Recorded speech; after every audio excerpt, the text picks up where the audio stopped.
본문에 생명의 하나님께 기도하리로다 라는 말씀이 나옵니다. 그렇습니다. 우리의 기도를 들으시는 하나님은 생명의 하나님입니다. 생명이시며 또 생명 주시는 분이시죠. 그래서 하나님을 가까이 하며 죽어가던 사람도 살아나고 건강해집니다. 이해하기 쉽게 성경에 나오는 삼위 하나님의 역사하심을 살펴보면서 함께 은혜를 받겠습니다. 첫째, 성부 하나님입니다. 하나님은 사람을 만드시고 그 코에 생기를 불어넣으셨습니다. 그래서 사람은 생명이 되었습니다. 하나님은 지금도 새 생명이 탄생하게 하시고 그 생명이 모태에서 자라게 하십니다. 형제를 이루시고 장부를 지으시고 세상에 나와 빛을 보게 하십니다. 그리고 만물 가운데 살게 하십니다. 성부 하나님은 지금도 우리에게 생명과 호흡을 주시며 우리를 움직이게 하시며 살게 하십니다. 둘째, 성자 예수님입니다.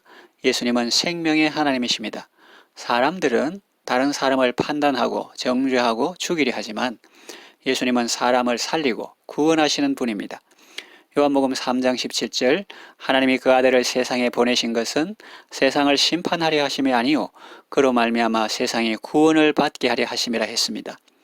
예수님을 통해서 많은 병자들이 고침을 받았고 죽은 자도 살아났습니다. 12해를 혈루증으로 앓던 여인도 깨끗하게 나았습니다. 회당장 야이로의 12살 된 딸도 죽었다가 예수님의 권능의 말씀으로 다시 살아났습니다. 베다니의 나사로도 죽어 무덤에 있은 지 나흘이 되었지만 예수님의 말씀으로 다시 살아났습니다. 가늠하다가 현장에서 잡혀온 여인은 사람들에게 돌 맞아 죽을 뻔했는데 예수님께서 그를 살리시고 구원해 주셨습니다. 예수님이 우리를 마귀와 죄와 사망의 권세에서 구원하실 수 있는 이유는 그분이 하나님이시기 때문이기도 하지만 우리의 대속자이시기 때문입니다. 자기의 피값으로 우리 영혼을 속량하셨기 때문입니다.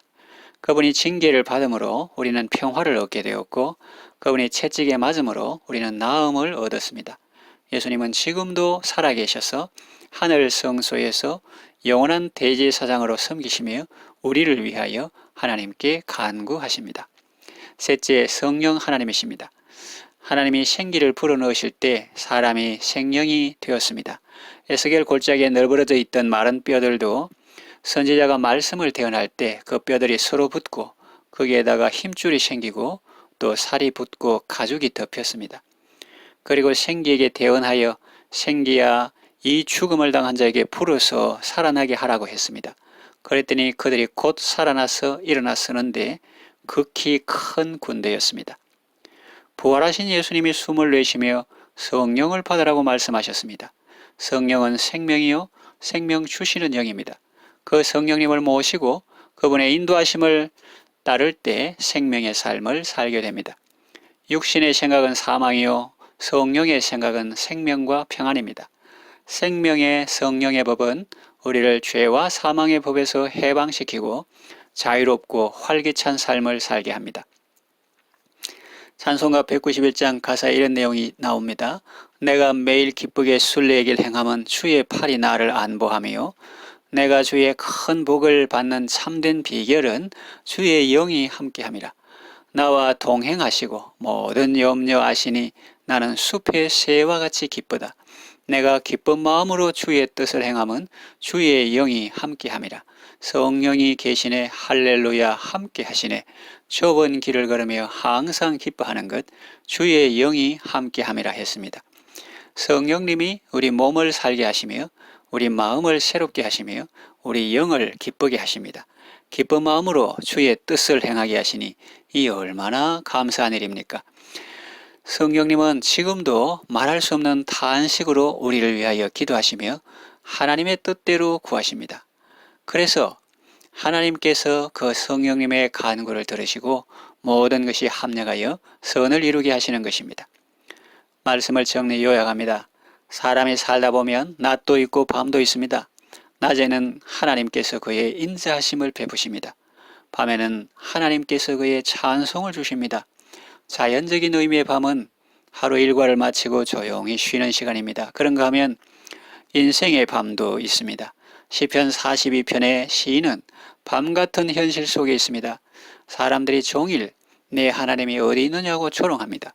그것은 뼈를 찌르는 칼과 같이 그에게 고통을 줍니다.